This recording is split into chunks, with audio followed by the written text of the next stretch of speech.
All this happened within the tower, God's preserve. The rift that manifested before the throne was a void gate, of this I am certain. There exist myriad kinds of void sense. The more powerful the being, the larger the gate must be for it to pass through. It would seem that Xander sought to open a gate of unprecedented proportions, one that would allow this cloud of darkness entry into our world. Fortunately for all mankind, it did not succeed. I shudder to imagine what the void set is capable of. However dreadful it may be, we can't abandon our friends. Is there no way to save them? I will not lie to you, Master Garland. The situation is bleak.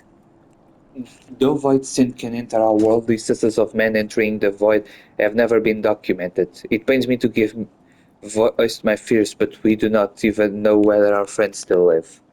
Damn it, I feel so helpless. No, I refuse to give up. We must save Doga and Nune. We share the same eye, it is true, but that is not what motivates me. Above all, I wish to help them fulfill their mission, a mission whose burden they have borne for thousands of years. And besides, we cannot leave matters as they are. So long as Sunday's dark covenant is binding, our world is in danger. It is our duty to prevent the worst from coming to pass.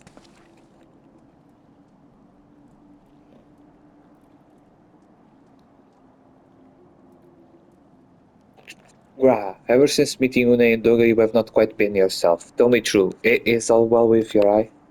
I honestly cannot say. I know only that there is a memory that I must recall. As a child, my father told me that the truth of our eye rested with Falak. The answer eludes me still, but one day I will find it. I am with Graha. However slim the odds, we must try to save Fune and Doga. Aye, and that bastard Nero as well, if only to make certain that he won't make any more mischief.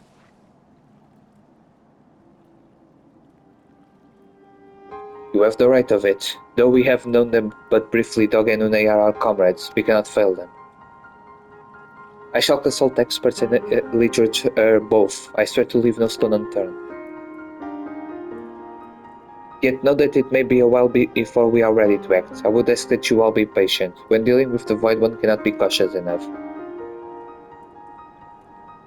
My thanks again for your assistance. Pray rest now while you can, for when the time comes to go after our friends, we must be at no less than full strength. We'll save them yet, Joseph, mark my words.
What is it, Joseph? Oh, and do be concise, I am rather busy. You would lend a hand, you say? I see. Well, now that you mention it, there is a matter that wants for attention. Given its sensitive nature, I was hesitant to entrust it to my braves, but the demands upon my time are such that I had little choice. Which is not to say that my men want for labor. Though we are but newly formed, there is already a great demand for our services, and we are hard-pressed to answer all petitions.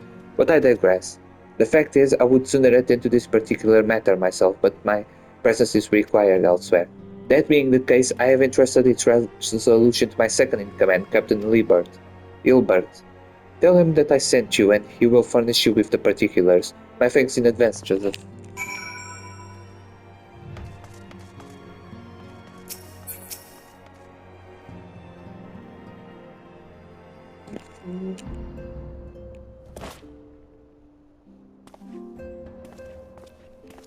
Hail to you, Scion. How might we serve you?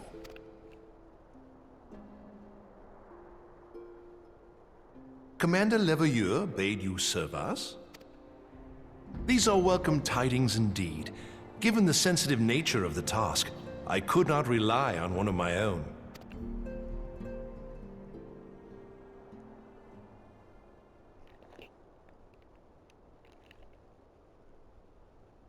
That which I'm about to tell you, I tell you in the strictest confidence.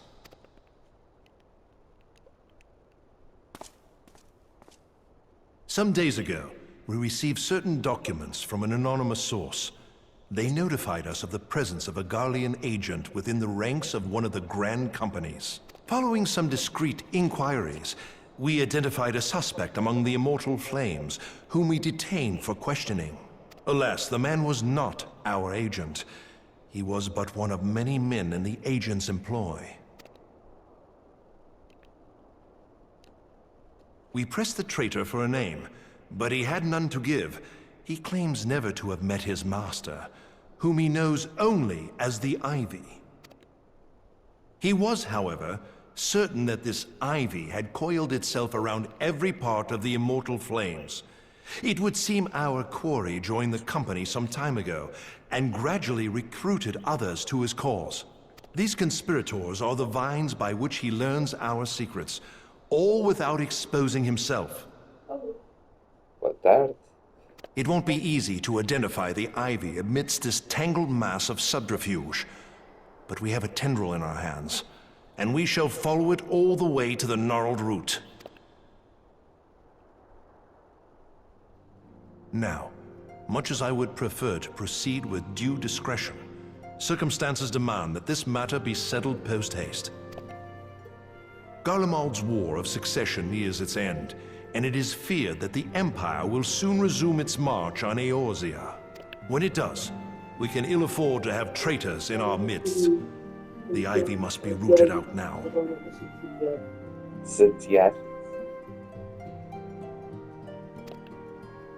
We must begin by apprising General Roban of our findings. I would ask that you accompany me to the Hall of Flames, and remain on hand to see that things go smoothly.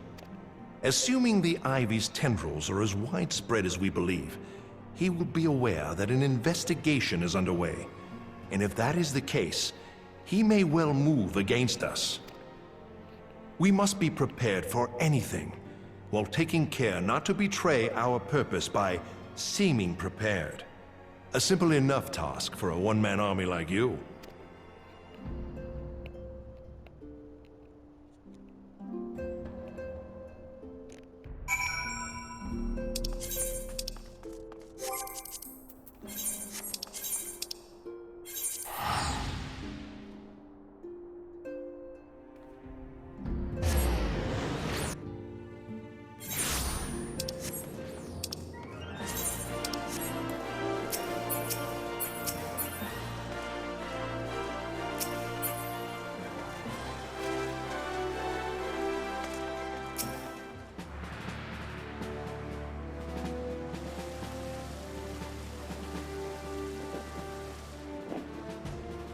Well, well.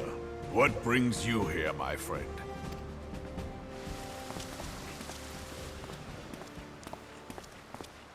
He is here at my behest. Greetings, Roban. It has been a while.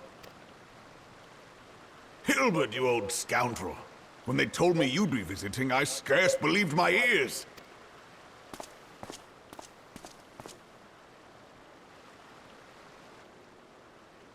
But look at you! The honored captain of the Crystal Bloody Braves. Who'd have imagined, eh? Not many, but fewer still would have imagined your destiny lay in politics, old friend. Aye. We've both come far, have we not?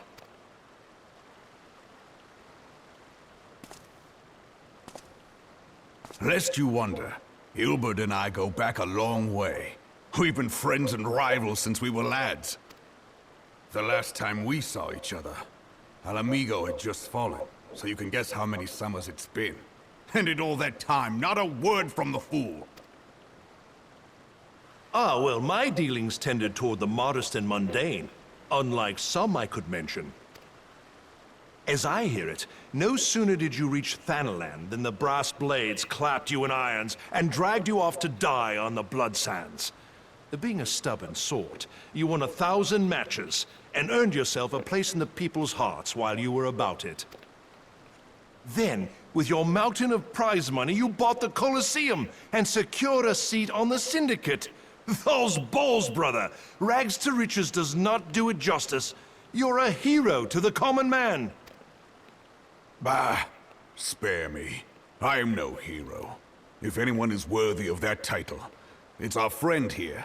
Next to him, I'm little more than a glorified butcher. But you, Hilbert, you sell yourself short. By all accounts, you are an adventurer of some standing. I like to think that I did my part for the greater good. But if you're no hero, then I'm no adventurer, not in this company. Anyway.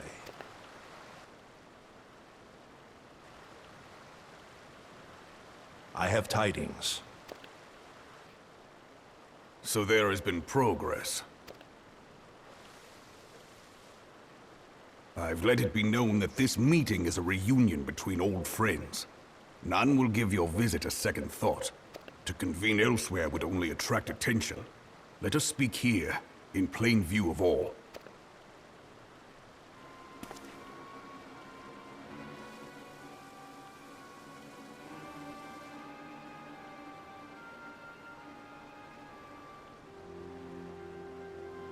So it is we who have been compromised. Teleji Adeleji's machinations have shaken Ul'dah to her foundations.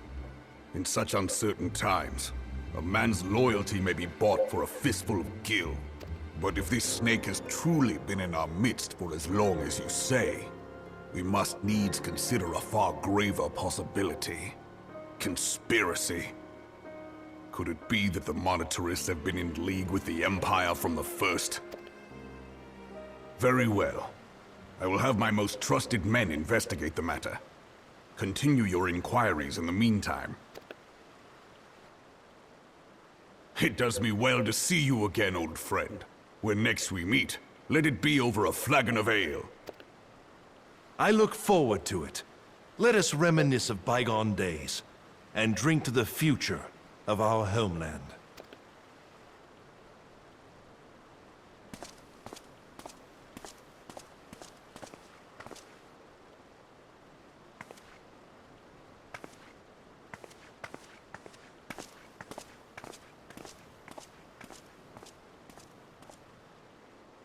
Flame General. You wear the mantle well, old friend. I must work hard if I'm to keep up. Well, it would seem your services were not required after all. I dare say we have Roban's prudence to thank for that. Still, I was glad of your presence. My thanks, Scion.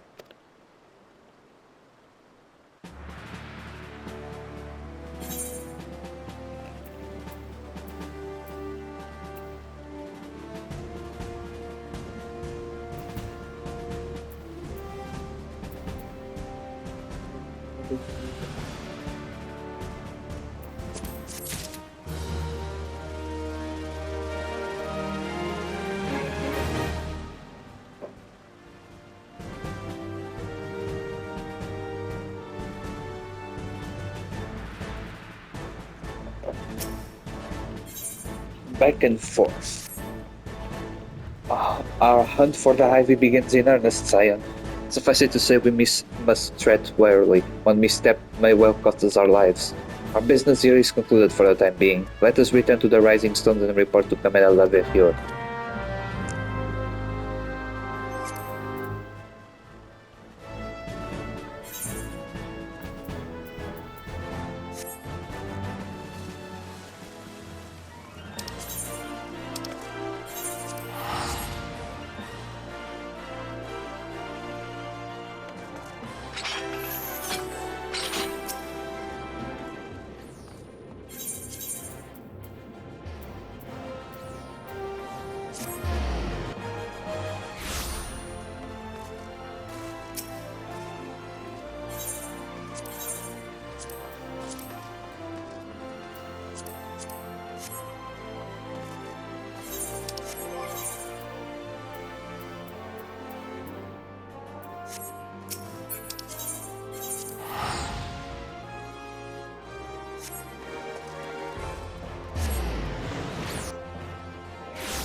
We are returned from Hulda, Commander. And not a moment too soon, something has happened. Trouble? You will recall all that the Fourth was tasked with reconnoitering the rendezvous sites used by the Ivy's minion and his Imperial contacts. Soon after he left, we received word that the unit was ambushed en route to its destination. God damn it! According to the report, one of ours has been taken captive. The Garleans are not wont to treat their foremen with dignity, and I have grave fears for our safety. We must dispatch a rescue party at once. Recall those braves who are afield. Begging your pardons, Commander, but we have not the time. I'm afraid I must ask for your aid once more, Sire. An ill-prepared rescue party will only serve to provide the Garleans with more captives, yet time is of the essence. Simply put, you are the best chance we have. Captain Ilbert has the right of it. I trust you are willing, but of course you are. Now, Alien of the Fourth lies in wait in a tangle near the entrance to Castrop Sentry. Seek her out and she will apprise you of the situation.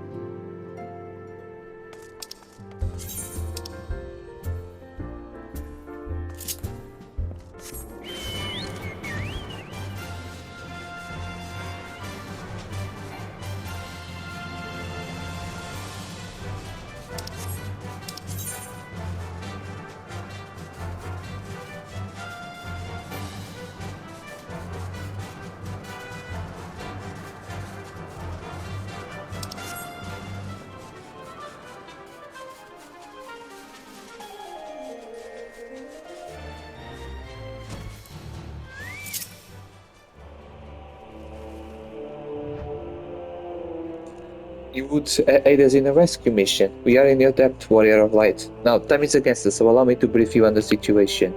The Garleans fell upon us without warning, wounding poor Resh and hauling her away to the castrum yonder.